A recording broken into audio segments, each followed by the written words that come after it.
जनपद बांदा की कोलावल रायपुर ग्राम पंचायत में विद्याधाम समिति अतर्रा द्वारा ऊबड़ खाबड़ जमीन को उपजाऊ समतल व सुंदर हनुमान जी का भव्य मंदिर का निर्माण कराया गया।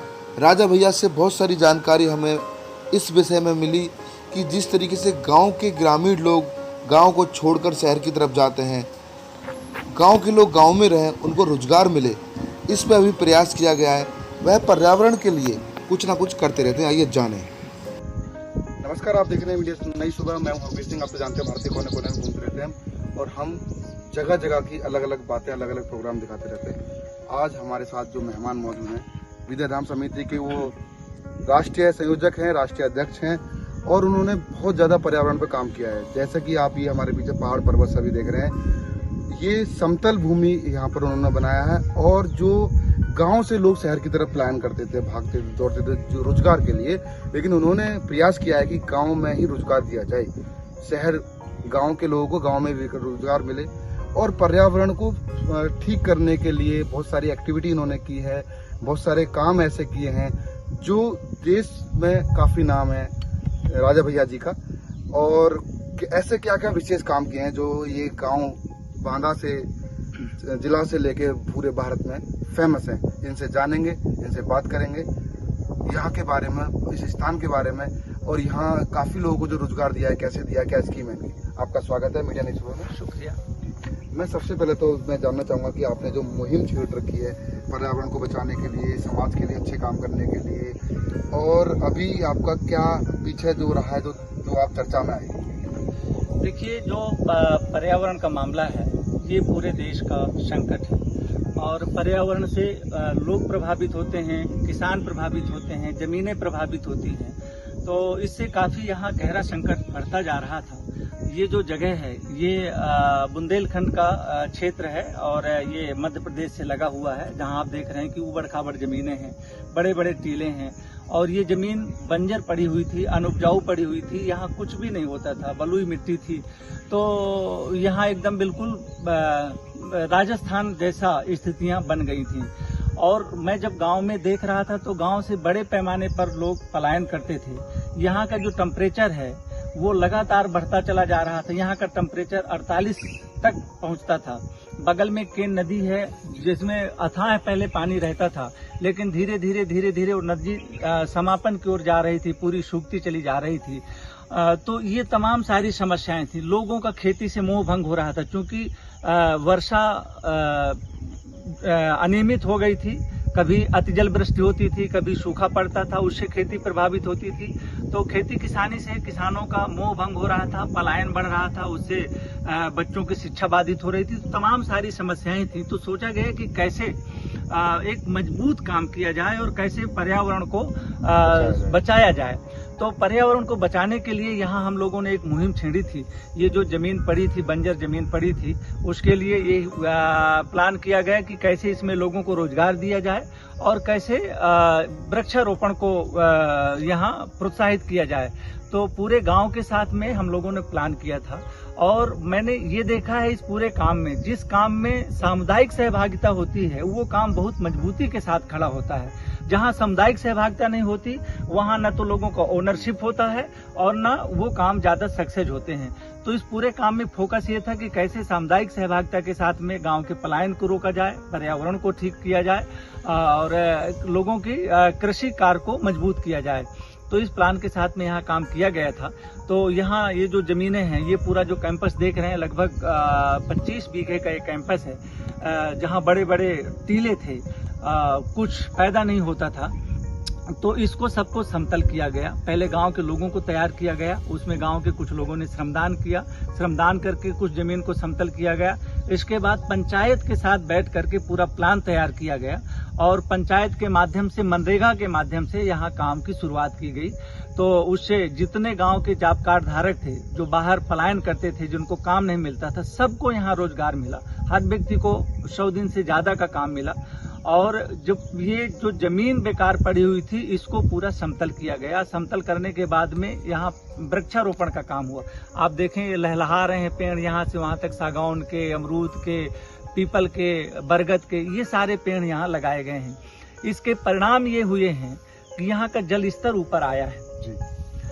जहाँ टेम्परेचर यहाँ 48 होता था, इस साल 42-43 में सीमित करके रह गया है। नदी संरक्षित हुई है। नदी में जहाँ धारा जो सूखी पड़ी रहती थी उसमें लगातार जल प्रवाह शुरू हुआ है। यहाँ जो लोग पलायन करते थे, लगभग सैकड़ों लोगों को रोजगार मिला हुआ है और जिससे उनके चूल्हे जले हैं, उनका स्वास्थ्य बेहतर हुआ है, उनके बच्चों की शिक्षा बेहतर हुई है। तो इस तरह के बहुत सारे काम यहाँ किए गए हैं। पर्यावरण को बचाने के लिए, लोगों को सामाजिक हेल्प करने के लिए जो आप ये मुहिम छेड़े हुए हैं, तो इसमें समस्या क्या आती है? क्या आपको लगता है कि और अच्छा होना चाहिए? शासन प्रशासन का कितना सहयोग मिलता है आपको? देखिए, पर्यावरण के तो लगातार जो पर्यावरण बढ़ रहा है उसमें तमाम सारे कारण हैं, लेकिन उन कारणों में न जाकर के हम जो कर सकते हैं कम से कम वो कर सकते हैं। देखिए, पॉलीथीन का बड़े पैमाने पर प्रयोग होता है और वही पॉलीथीन जब जलाई जाती है तो वो धुआं जाता है और उससे भी पर्यावरण प्रभावित होता है। तो यहाँ लोगों को हम लोगों ने जागरूक किया कि पॉलीथीन का प्रयोग नहीं करना है, वो एक बड़ी बाधा है। अब वो चूंकि बड़ा आसान हो गया है तो लोग उसी को लेकर के जाते हैं। सब्जी लाते हैं तो पॉलीथीन में लाते हैं, कोई भी सामान है तो पॉलीथीन में लाते हैं। तो एक काम ये है। दूसरा, वृक्षों का कटान बड़े पैमाने पर होता है। जहाँ जो पेड़ लगे हैं उनको काट दिया जाता है। तो जो पेड़ तैयार नहीं कर पाते हैं, पेड़ तैयारी का कोई काम नहीं है और काटने का काम हम करते हैं, वो काम। यहाँ देखें, पहाड़ों में बड़े पैमाने पर माइनिंग हो रही है। उन पहाड़ों में भी बड़े पेड़ रहते थे जहाँ जानवर रहते थे, मोर इस समय बोलती थी। तो अब वो पेड़ एकदम बिल्कुल, पहाड़ जो है वो 80-80 फीट नीचे खोद करके उनके पूरे पत्थर निकाल लिए गए हैं। क्या आपको नहीं लगता कि जिस तरीके से बांदा में, बुंदेलखंड में पानी की किल्लत है, आने वाले दिनों में पहाड़ भी देखने को नहीं मिलेंगे? ये निश्चित रूप से जिस तरह से पहाड़ों में माइनिंग होती है, जिस तरह से बालू की माइनिंग होती है, ये एक बड़ा गहरा संकट है। आज से जब 15 साल पहले हम देखते हैं थे, वो स्थितियां नहीं थी। एक यहाँ नहरी का पहाड़ है जहाँ पूरे गांव के जानवर सुबह से खोल दिए जाते थे और सब पहाड़ में रहते थे। वहाँ पेड़ थे, पशुओं के लिए चारा था, और जब पशुओं के लिए चारा था तो लोग पशु पालते थे और जिनके पास पशु थे तो उनको पशुओं की खाद मिलती थी और वो खेती करते थे। लेकिन जब वो पहाड़ पूरी तरह से समाप्त कर दिया गया है, पहाड़ समाप्त होने से पेड़ खत्म हो गए, लोगों के पशुओं के रखने के लिए जगह नहीं हो गई तो पूरे पशु समाप्त कर दिए गए, और जब पशु समाप्त हो गए तो खाद, देसी खाद मिलना बंद हो गई, इसलिए वो जो है सब रासायनिक खादों पर निर्भर हुए। तो ये तमाम सारी चुनौतियां हैं और अगर इस विषय पर अभी से नहीं सोचा जाएगा, अभी से नहीं काम किया जाएगा तो आगे आने वाले समय में न तो यहाँ पहाड़ रहेंगे, न नदियां रहेंगी, और बुंदेलखंड में पहले से पानी का गहरा संकट रहा है तो संकट और बढ़ जाएगा। आज भी कई ऐसे गांव हैं जहां गर्मियों में जब पानी का संकट बढ़ता है तो वहां कोई भी महिला रहने के लिए तैयार नहीं होती, अपने मायके चली जाती है और उनके घर में झगड़ा करके चली जाती है।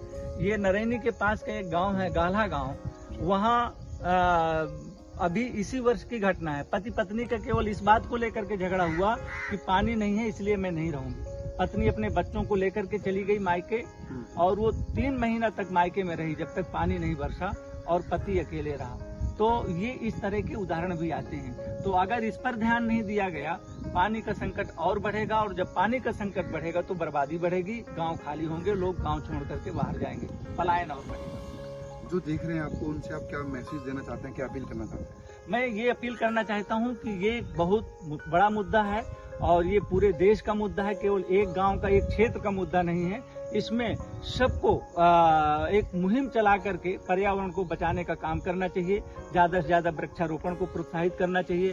जो पॉलीथीन का प्रयोग करते हैं उस पर प्रतिबंध लगना चाहिए। जहां पहाड़ों में माइनिंग होती है, पहाड़ों को बचाना चाहिए। तो इन सारे कामों को जो है सबको लग करके करना चाहिए। आप देखें, वर्षा जल है, पानी का जो लगातार संकट बढ़ता जा रहा है, तो वाटर हम दोहन खूब कर रहे हैं। जो जमीन के नीचे का पानी है उसको निकाल रहे हैं, लेकिन जल संरक्षण का कोई काम नहीं है, वाटर रिचार्जिंग का कोई काम नहीं हो रहा है। तो बरसात का पानी कैसे रोका जाए, खेत का पानी कैसे खेत में रोका जाए, गांव का पानी कैसे गांव में रोका जाए, इस तरह के प्रयास होने चाहिए जिससे ही लोगों के जीवन को बचाया जा सकता है। नहीं आगे आने वाला जो 10 साल के बाद का जो समय है वो बहुत भयावह दिखाई पड़ रहा है। धन्यवाद हमसे बात करने के लिए राजा भैया जी। शुक्रिया। तो देखा आपने राजा भैया का साफ कहना है कि यहाँ पे जो समस्याएं हैं उनको कैसे दूर किया जाए। गांव का पानी गांव में, खेत का पानी खेत में, और गांव के लोग गांव में, मतलब गांव में ही रोजगार मिले। इस तरह की कई सारी मुहिम उन्होंने छेड़ रखी है बहुत सारे, और हम इस तरह के कार्यक्रम आगे भी हम दिखाते रहेंगे। मैं हरवीर सिंह, मेरे सहयोगी अरविंद के साथ, मीडिया नई सुबह, उत्तर प्रदेश, बांदा।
जनपद बांदा की कोलावल रायपुर ग्राम पंचायत में विद्याधाम समिति अतर्रा द्वारा ऊबड़ खाबड़ जमीन को उपजाऊ, समतल व सुंदर हनुमान जी का भव्य मंदिर का निर्माण कराया गया। राजा भैया से बहुत सारी जानकारी हमें इस विषय में मिली कि जिस तरीके से गांव के ग्रामीण लोग गांव को छोड़कर शहर की तरफ जाते हैं, गांव के लोग गांव में रहें, उनको रोजगार मिले, इस पर अभी प्रयास किया गया है। वह पर्यावरण के लिए कुछ ना कुछ करते रहते हैं। आइए जाने। नमस्कार, आप देख रहे हैं मीडिया नई सुबह। मैं हूं हरवीर सिंह। आप तो जानते हैं भारतीय कोने कोने में घूमते रहते हैं, और हम जगह जगह की अलग अलग बातें, अलग अलग प्रोग्राम दिखाते रहते हैं। आज हमारे साथ जो मेहमान मौजूद हैं, विद्याधाम समिति के वो राष्ट्रीय संयोजक हैं, राष्ट्रीय अध्यक्ष हैं, और उन्होंने बहुत ज़्यादा पर्यावरण पर काम किया है। जैसे कि आप ये हमारे पीछे पहाड़ पर्वत सभी देख रहे हैं, ये समतल भूमि यहाँ पर उन्होंने बनाया है। और जो गांव से लोग शहर की तरफ प्लान करते थे, भागते थे, दौड़ते थे जो रोजगार के लिए, लेकिन उन्होंने प्रयास किया है कि गांव में ही रोजगार दिया जाए। शहर गांव के लोगों को गांव में भी रोजगार मिले, और पर्यावरण को ठीक करने के लिए बहुत सारी एक्टिविटी इन्होंने की है। बहुत सारे काम ऐसे किए हैं जो देश में काफ़ी नाम है राजा भैया जी का। और ऐसे क्या क्या विशेष काम किए हैं जो ये गांव बांदा से जिला से लेके पूरे भारत में फेमस हैं, इनसे जानेंगे, इनसे बात करेंगे यहाँ के बारे में, इस स्थान के बारे में, और यहाँ काफ़ी लोगों को जो रोजगार दिया है, कैसे दिया है, क्या स्कीम है इनकी। आपका स्वागत है मीडिया नई सुबह में। शुक्रिया। मैं सबसे पहले तो मैं जानना चाहूँगा कि आपने जो मुहिम छेड़ रखी है पर्यावरण को बचाने के लिए, समाज के लिए अच्छे काम करने के लिए, और अभी आपका क्या पीछे जो रहा है जो आप चर्चा में आए। देखिए, जो पर्यावरण का मामला है ये पूरे देश का संकट है, और पर्यावरण से लोग प्रभावित होते हैं, किसान प्रभावित होते हैं, जमीनें प्रभावित होती हैं। तो इससे काफ़ी यहाँ गहरा संकट बढ़ता जा रहा था। ये जो जगह है ये बुंदेलखंड का क्षेत्र है, और ये मध्य प्रदेश से लगा हुआ है, जहाँ आप देख रहे हैं कि ऊबड़ खाबड़ जमीनें हैं, बड़े बड़े टीले हैं, और ये जमीन बंजर पड़ी हुई थी, अनउपजाऊ पड़ी हुई थी, यहाँ कुछ भी नहीं होता था, बलुई मिट्टी थी। तो यहाँ एकदम बिल्कुल राजस्थान जैसा स्थितियां बन गई थी। और मैं जब गांव में देख रहा था तो गांव से बड़े पैमाने पर लोग पलायन करते थे। यहाँ का जो टेम्परेचर है वो लगातार बढ़ता चला जा रहा था। यहाँ का टेम्परेचर 48 तक पहुँचता था। बगल में केन नदी है जिसमें अथाह पहले पानी रहता था, लेकिन धीरे धीरे वो नदी समापन की ओर जा रही थी, पूरी सूखती चली जा रही थी। तो ये तमाम सारी समस्याएं थी। लोगों का खेती से मोह भंग हो रहा था, क्योंकि वर्षा अनियमित हो गई थी। कभी अतिजल वृष्टि होती थी, कभी सूखा पड़ता था, उससे खेती प्रभावित होती थी। तो खेती किसानी से किसानों का मोह भंग हो रहा था, पलायन बढ़ रहा था, उससे बच्चों की शिक्षा बाधित हो रही थी। तो तमाम सारी समस्याएं थी। तो सोचा गया कि कैसे एक मजबूत काम किया जाए और कैसे पर्यावरण को बचाया जाए। तो पर्यावरण को बचाने के लिए यहाँ हम लोगों ने एक मुहिम छेड़ी थी। ये जो जमीन पड़ी थी, बंजर जमीन पड़ी थी, उसके लिए ये प्लान किया गया कि कैसे इसमें लोगों को रोजगार दिया जाए और कैसे वृक्षारोपण को यहाँ प्रोत्साहित किया जाए। तो पूरे गांव के साथ में हम लोगों ने प्लान किया था, और मैंने ये देखा है इस पूरे काम में, जिस काम में सामुदायिक सहभागिता होती है वो काम बहुत मजबूती के साथ खड़ा होता है। जहाँ सामुदायिक सहभागिता नहीं होती वहाँ न तो लोगों का ओनरशिप होता है और न वो काम ज्यादा सक्सेस होते हैं। तो इस पूरे काम में फोकस ये था कि कैसे सामुदायिक सहभागिता के साथ में गांव के पलायन को रोका जाए, पर्यावरण को ठीक किया जाए और लोगों की कृषि कार्य को मजबूत किया जाए। तो इस प्लान के साथ में यहाँ काम किया गया था। तो यहाँ ये जो जमीनें हैं, ये पूरा जो कैंपस देख रहे हैं, लगभग 25 बीघे का एक कैंपस है, जहाँ बड़े बड़े टीले थे, कुछ पैदा नहीं होता था। तो इसको सबको समतल किया गया। पहले गांव के लोगों को तैयार किया गया, उसमें गांव के कुछ लोगों ने श्रमदान किया, श्रमदान करके कुछ जमीन को समतल किया गया। इसके बाद पंचायत के साथ बैठ करके पूरा प्लान तैयार किया गया, और पंचायत के माध्यम से, मनरेगा के माध्यम से यहाँ काम की शुरुआत की गई। तो उससे जितने गांव के जॉब कार्ड धारक थे, जो बाहर पलायन करते थे, जिनको काम नहीं मिलता था, सबको यहाँ रोजगार मिला। हर व्यक्ति को 100 दिन से ज्यादा का काम मिला। और जब ये जो जमीन बेकार पड़ी हुई थी, इसको पूरा समतल किया गया। समतल करने के बाद में यहाँ वृक्षारोपण का काम हुआ। आप देखें, ये लहलहा रहे हैं पेड़, यहाँ से वहाँ तक सागौन के, अमरूद के, पीपल के, बरगद के, ये सारे पेड़ यहाँ लगाए गए हैं। इसके परिणाम ये हुए हैं कि यहाँ का जल स्तर ऊपर आया है। जहाँ टेम्परेचर यहाँ 48 होता था, इस साल 42-43 में सीमित करके रह गया है। नदी संरक्षित हुई है। नदी में जहाँ धारा जो सूखी पड़ी रहती थी, उसमें लगातार जल प्रवाह शुरू हुआ है। यहाँ जो लोग पलायन करते थे, लगभग सैकड़ों लोगों को रोजगार मिला हुआ है, और जिससे उनके चूल्हे जले हैं, उनका स्वास्थ्य बेहतर हुआ है, उनके बच्चों की शिक्षा बेहतर हुई है। तो इस तरह के बहुत सारे काम यहाँ किए गए हैं। पर्यावरण को बचाने के लिए, लोगों को सामाजिक हेल्प करने के लिए जो आप ये मुहिम छेड़े हुए हैं, तो इसमें समस्या क्या आती है? क्या आपको लगता है कि और अच्छा होना चाहिए? शासन प्रशासन में कितना सहयोग मिलता है आपको? देखिए, पर्यावरण के तो लगातार जो पर्यावरण बढ़ रहा है, उसमें तमाम सारे कारण हैं, लेकिन उन कारणों में न जाकर के हम जो कर सकते हैं, कम से कम वो कर सकते हैं। देखिए, पॉलीथीन का बड़े पैमाने पर प्रयोग होता है, और वही पॉलीथीन जब जलाई जाती है तो वो धुआं जाता है, और उससे भी पर्यावरण प्रभावित होता है। तो यहाँ लोगों को हम लोगों ने जागरूक किया कि पॉलीथीन का प्रयोग नहीं करना है, वो एक बड़ी बाधा है। अब वो चूंकि बड़ा आसान हो गया है, तो लोग उसी को लेकर के जाते हैं। सब्जी लाते हैं तो पॉलीथीन में लाते हैं, कोई भी सामान है तो पॉलीथीन में लाते हैं। तो एक काम ये है। दूसरा, वृक्षों का कटान बड़े पैमाने पर होता है। जहाँ जो पेड़ लगे हैं उनको काट दिया जाता है। तो जो पेड़ तैयार नहीं कर पाते हैं, पेड़ तैयारी का कोई काम नहीं है और काटने का काम हम करते हैं, वो काम। यहाँ देखें, पहाड़ों में बड़े पैमाने पर माइनिंग हो रही है। उन पहाड़ों में भी बड़े पेड़ रहते थे, जहाँ जानवर रहते थे, मोर इस समय बोलती थी।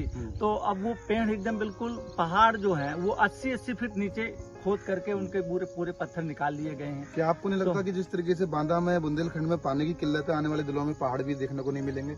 ये निश्चित रूप से जिस तरह से पहाड़ों में माइनिंग होती है, जिस तरह से बालू की माइनिंग होती है, ये एक बड़ा गहरा संकट है। आज से जब 15 साल पहले हम देखते हैं थे, वो स्थितियां नहीं थी। एक यहाँ नहरी का पहाड़ है, जहाँ पूरे गांव के जानवर सुबह से खोल दिए जाते थे और सब पहाड़ में रहते थे। वहाँ पेड़ थे, पशुओं के लिए चारा था, और जब पशुओं के लिए चारा था तो लोग पशु पालते थे, और जिनके पास पशु थे तो उनको पशुओं की खाद मिलती थी और वो खेती करते थे। लेकिन जब वो पहाड़ पूरी तरह से समाप्त कर दिया गया है, पहाड़ समाप्त होने से पेड़ खत्म हो गए, लोगों के पशुओं के रखने के लिए जगह नहीं हो गई, तो पूरे पशु समाप्त कर दिए गए, और जब पशु समाप्त हो गए तो खाद, देसी खाद मिलना बंद हो गई, इसलिए वो जो है सब रासायनिक खादों पर निर्भर हुए। तो ये तमाम सारी चुनौतियां हैं, और अगर इस विषय पर अभी से नहीं सोचा जाएगा, अभी से नहीं काम किया जाएगा, तो आगे आने वाले समय में न तो यहाँ पहाड़ रहेंगे, न नदियां रहेंगी, और बुंदेलखंड में पहले से पानी का गहरा संकट रहा है, तो संकट और बढ़ जाएगा। आज भी कई ऐसे गांव हैं जहां गर्मियों में जब पानी का संकट बढ़ता है तो वहां कोई भी महिला रहने के लिए तैयार नहीं होती, अपने मायके चली जाती है और उनके घर में झगड़ा करके चली जाती है। ये नरैनी के पास का एक गांव है, गाल्हा गांव, वहाँ अभी इसी वर्ष की घटना है। पति पत्नी का केवल इस बात को लेकर के झगड़ा हुआ कि पानी नहीं है इसलिए मैं नहीं रहूंगी। पत्नी अपने बच्चों को लेकर के चली गई मायके, और वो 3 महीना तक मायके में रही जब तक पानी नहीं बरसा, और पति अकेले रहा। तो ये इस तरह के उदाहरण भी आते हैं। तो अगर इस पर ध्यान नहीं दिया गया, पानी का संकट और बढ़ेगा, और जब पानी का संकट बढ़ेगा तो बर्बादी बढ़ेगी, गांव खाली होंगे, लोग गांव छोड़ करके बाहर जाएंगे, पलायन और बढ़ेगा। जो देख रहे हैं आपको, उनसे आप क्या मैसेज देना चाहते हैं, क्या अपील करना चाहते हैं? मैं ये अपील करना चाहता हूँ कि ये बहुत बड़ा मुद्दा है, और ये पूरे देश का मुद्दा है, केवल एक गांव का, एक क्षेत्र का मुद्दा नहीं है। इसमें सबको एक मुहिम चला करके पर्यावरण को बचाने का काम करना चाहिए। ज्यादा से ज्यादा वृक्षारोपण को प्रोत्साहित करना चाहिए। जो पॉलीथीन का प्रयोग करते हैं उस पर प्रतिबंध लगना चाहिए। जहां पहाड़ों में माइनिंग होती है, पहाड़ों को बचाना चाहिए। तो इन सारे कामों को जो है सबको लग करके करना चाहिए। आप देखें, वर्षा जल है, पानी का जो लगातार संकट बढ़ता जा रहा है, तो वाटर हम दोहन खूब कर रहे हैं। जो जमीन के नीचे का पानी है उसको निकाल रहे हैं, लेकिन जल संरक्षण का कोई काम नहीं है, वाटर रिचार्जिंग का कोई काम नहीं हो रहा है। तो बरसात का पानी कैसे रोका जाए, खेत का पानी कैसे खेत में रोका जाए, गांव का पानी कैसे गांव में रोका जाए, इस तरह के प्रयास होने चाहिए, जिससे ही लोगों के जीवन को बचाया जा सकता है। नहीं आगे आने वाला जो 10 साल के बाद का जो समय है वो बहुत भयावह दिखाई पड़ रहा है। धन्यवाद हमसे बात करने के लिए राजा भैया जी। शुक्रिया। तो देखा आपने राजा भैया का साफ कहना है कि यहाँ पे जो समस्याएं हैं उनको कैसे दूर किया जाए। गांव का पानी गांव में, खेत का पानी खेत में, और गांव के लोग गांव में, मतलब गांव में ही रोजगार मिले। इस तरह की कई सारी मुहिम उन्होंने छेड़ रखी है बहुत सारे, और हम इस तरह के कार्यक्रम आगे भी हम दिखाते रहेंगे। मैं हरवीर सिंह, मेरे सहयोगी अरविंद के साथ, मीडिया नई सुबह, उत्तर प्रदेश, बांदा।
हैं।